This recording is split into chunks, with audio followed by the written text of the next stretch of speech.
안녕하십니까 보라매님들. 오늘 또 김대용 군사평론가님 모시고 대만 총통선거 이후에 양안관계 어떻게 될지 직접 한번 다녀오셨거든요. 대만에 다녀오신 얘기를 오늘 좀 더 구체적으로 들어보도록 하겠습니다. 반갑습니다. 예, 안녕하십니까.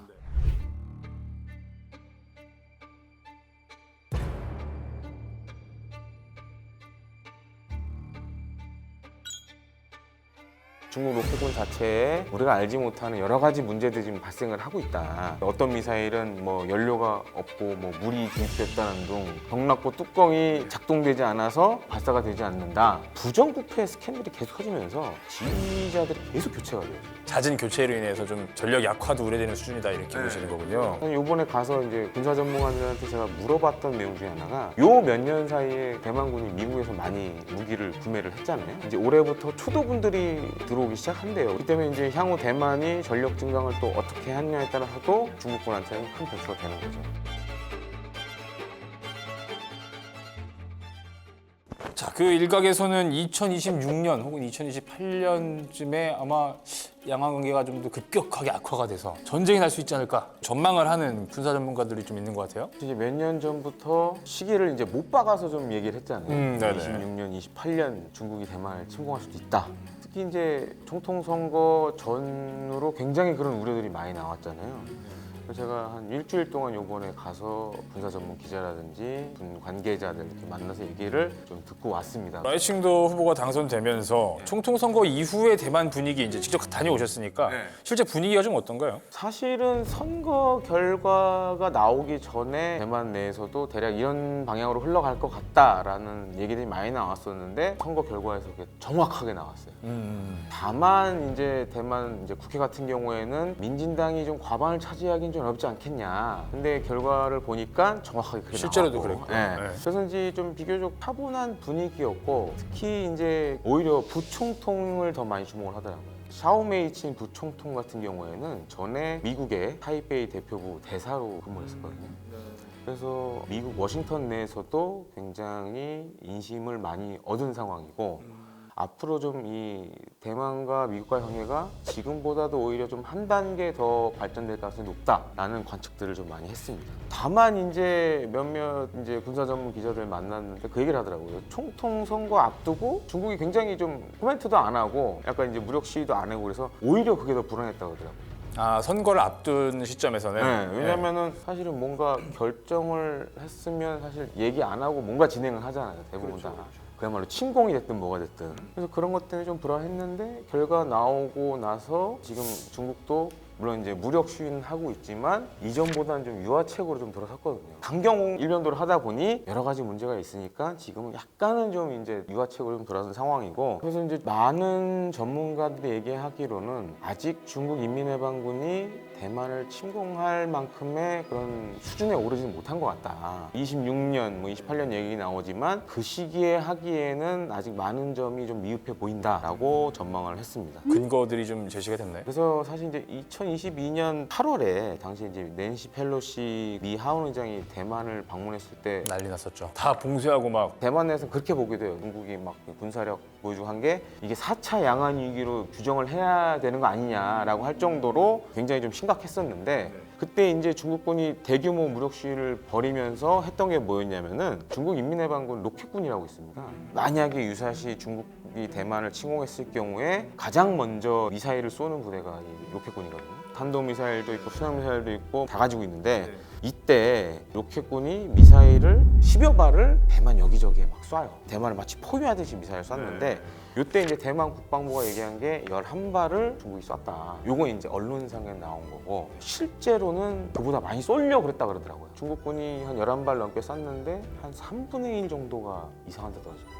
11발만 정상적으로 떨어지고 3분의 1 정도는 어디론가 이게 발사가 안 되거나 그런 문제가 있었던 거예요. 근데 이제 대만의 이제 특이할 것 중에 하나가 아시아에서 유일하게 대륙간 탄도미사일을 탐지할 수 있는 조기경보 레이더인 페이브 포스를 실제로 대만이 운용을 하고 있어요. 2012년도에 이제 북한이 네네네. 은하 3호 로켓을 2번인가 쐈는데 2분 30초 만에 은하 3호 로켓이 올라가는 궤적을 잡아냈어요. 야, 2분 30초면 지구 공률 계산하고 그러면 진짜 그냥 다 보고 있다는 거네요. 그때 잡아낸 뽑아낸 거를 대만 국회에서 이제 그때 국방장관이 얘기를 했죠. 그래서 이제 깜짝 놀란 적이 있었는데 얘가 보통 이제 뭐 2,500km 이상 뭐 4,000km까지 본다는 얘기가 있는데 탄도미사일이나 전투기 한 1,000여 개를 동시에 다 추적하는 그런 능력을 갖고 있어요. 그래가지고 대만군도 참 의아하다라고 이제 생각을 하게 됐죠. 그래서 사실 최근에 보시면은 이제 중국 로켓군 관련된 비리 스캔들 기사가 많이 나왔잖아요. 부정부패 관련된 것들. 대만의 전문가들의 얘기로는 아마 이게 시발점이 된 것 같다. 미 정보기관 분석에 따르면은 로켓군 미사일 가운데 어떤 미사일은 뭐 연료가 없고 뭐 물이 주입됐다는 둥. 아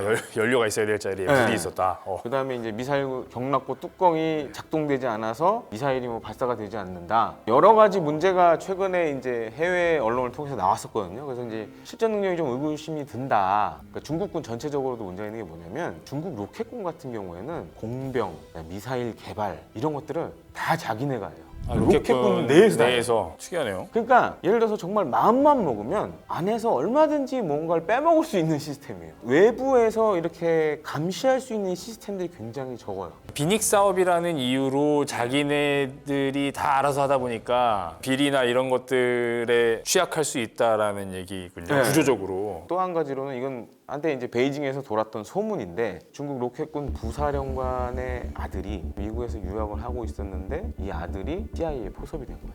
중국 군인들 군복을 보시면 여기 이게 흉장 같은 거 있잖아요. 네, 주렁주렁 이렇게 막. CIA가 그 흉장 안에다가 카메라를 단 거야. 아빠 옷에 있는 걸 바꿔치기 해서 그걸 아빠가 달고 다닌 거예요. 군복 입고 있으니까 어느 회의나 다 들어갈 거 아니에요. 그렇죠. 여기 촬영된 내용이 다 이게 밖으로 이제 외부로 나갈 수 있게 설계를 해놓은 거예요. 그래서 이제 아들은 이제 중국으로 소환되고 아버지는 처벌받고 자살을 했다라는 얘기가 있는데 중국에서는 심장병으로 이제 죽었다 이렇게 이제 발표를 했다고 이제 그런 얘기가 작년에 좀 베이징에서 돌았어요. 지금 미중 간의 정보전이 사실 치열하게 일어나고 있거든요. 근데 썰이 돌았다는 걸 봤을 때는 중국 로켓군 자체에 우리가 알지 못하는 여러 가지 문제들이 지금 발생을 하고 있다. 그다음에 인사 관련돼서도 지금 사실 시진핑 주석 들어서 좀 이해가 안 되는 부분들이 많아요. 왜 중국이 막 26년, 28년 얘기를 했냐면 그때까지 이제 정예화를 해서 정말 침공을 할 수 있을 수준까지 하겠다라는 게 목표였는데 부정부패 스캔들이 계속 커지면서 지휘자들이 계속 교체가 돼요. 지금. 중요한 결정을 내려야 되는 고위급 지휘관들이 계속 이렇게 연속적으로 교체된다는 거는 침공을 결정을 했을 때 이걸 실행할 수 있는 지휘관들이 자꾸 바뀐다는 얘기거든요. 이 지휘관의 지도력이나 어떤 전쟁 수행 능력이나 이런 것들이 잦은 교체로 인해서 좀 전력 약화도 우려되는 수준이다 이렇게 보시는 거군요.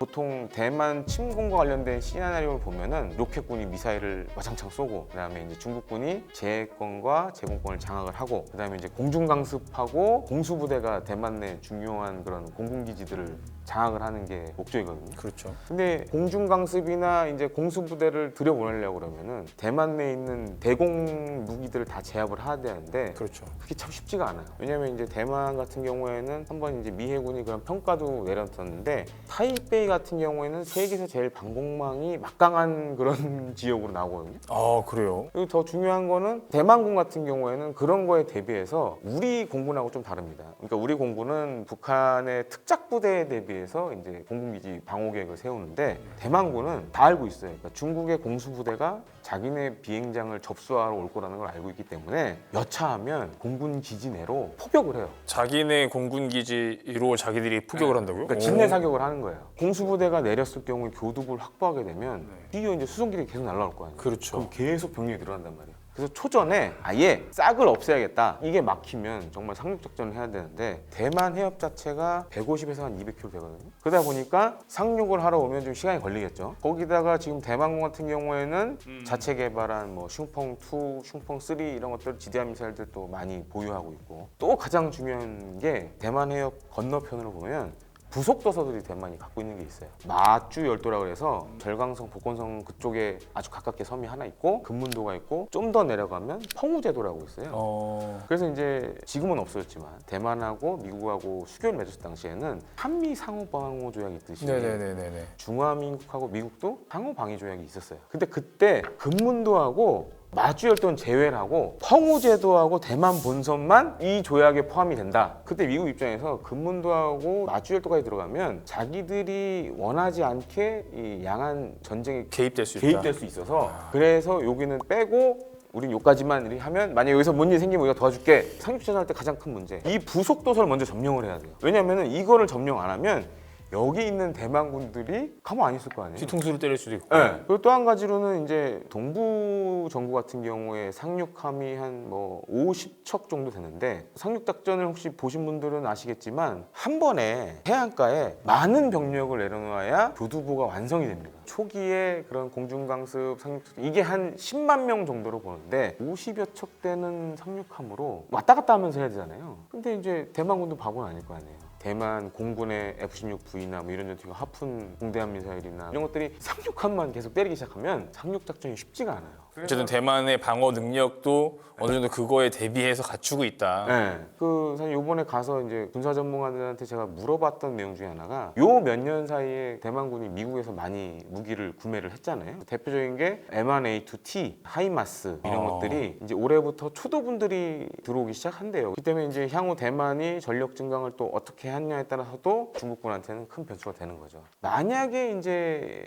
양안 간에 정말 전쟁이 나서 미국이 참전한다. 물론 이제 막대한 피해가 발생한다는 시나리오가 있지만 근데 그 시나리오 중에서도 베스트 케이스로 뽑은 게 뭐냐면 지금 이제 미국이 개발한 새로운 대한미사일이 하나 있습니다. 엘라즘이라 그래서 제즘을 대한미사일로 만든 우리로 치면 이제 장거리 공대지 순항미사일인데 제가 알고 있기로는 인공지능이 처음으로 탑재된 대한미사일로 알고 있거든요. 그래요. 적 전투함 보면 이제 레이더도 들어가고 여러 가지 전자기 이런 신호들이 나올 거 아니에요. 그걸 다 탐지를 해가지고 이걸 우회해서 그래서 자기가 어디 함에 어디를 때리면 가장 큰 피해를 줄 수 있다까지 다 계산을 해요. 미국이 최소한의 피해로 승리를 이길 수 있는 경우에 시뮬레이션 한 게 그거였어요. 엘라즘을 많이 쓰고 제즘 미아를 통해서 중국의 항구를 무력화시킬 경우에는 미군이 최소한의 피해로 승리를 거둘 수 있다라는 결과를 21년도에 이제 미 CSIS가 한번 낸 적이 있었거든요. 그렇기 때문에 대만군이 그런 대만의 A2D2 반접근 거부 전력들을 계속 갖게 되면 상대적으로 중국 입장에서는 상륙하기 굉장히 어려워지는 거죠. 어쨌든 지금 뭔가 이제 중국의 군사력 혹은 대만의 방어 능력이 어느 정도 균형이 맞춰지고 있기 때문에 중국 대만 전쟁은 일어나기가 좀 힘들어 보인다, 어려워 그래서 이제 보인다라고 보는 거예요. 26년, 28년은 좀 시기적으로 어려울 것 같고 30년대 얘기로 이제 다시 넘어가더라고요. 왜냐면 2030년, 뭐 38년 또 그 얘기도 있거든요. 그래서 이제 그쪽 그 전문가들이랑 많이 얘기를 했는데 제가 얘기를 하면서 느낀 게 뭐였냐면 만약에 양안 간에 진짜 전쟁이 나면 이게 정말 키를 쥐고 있는 거는 역설적으로 우리나라다. 사실 우리나라에서는 지금 그런 생각들을 안 하는데 만약에 중국이 대만을 침공했잖아요. 대만 공군 전투기들 막 떨어지고 그러면은 어디선가 이 전투기들을 메꿔줘야 되잖아요. 전쟁 지속 능력을 담보해주는 주변 국가들이 그렇죠. 있어야 되는데 근데 이제 첫 번째 문제가 일본이 그런 역량을 갖고 있지는 못해요. 그러니까 아주 쉽게 설명드릴게요. 일본은 미국 전투기를 물론 쓰고 있지만 자국산 무장을 많이 써요. 자국산 무장을 쓰다 보니까 이거를 호환이 안 될 수 있죠. 대만에 줘봤자 소용이 없어. 그렇죠. 근데 우리나라 같은 경우에는 일단 F-16 계열 전투기가 KF-16 포함해서 한 160여 대 정도 되는데 정말 여차하면 미국이 대만 공군 F-16이 계속 적의 격추선에 떨어지고 있어. 뭔가 이거를 채워 넣어야 되는데 그럼 가장 가까운 데서 메꿔줄 나라가 어디겠느냐. 그나마 가장 유사한 체계를 가지고 있는 나라는 한국이다. 네. 대만 공군도 F-16을 운용 중이고 이제 향후에 미국에서 F-16V 66대 들여올 예정이고 또 한 가지는 이제 전투기에 장착된 여러 정밀 유도 무기 F-15K에 하푼도 장착할 수 있고 그런 무장들을 공군이 다 보유하고 있잖아요.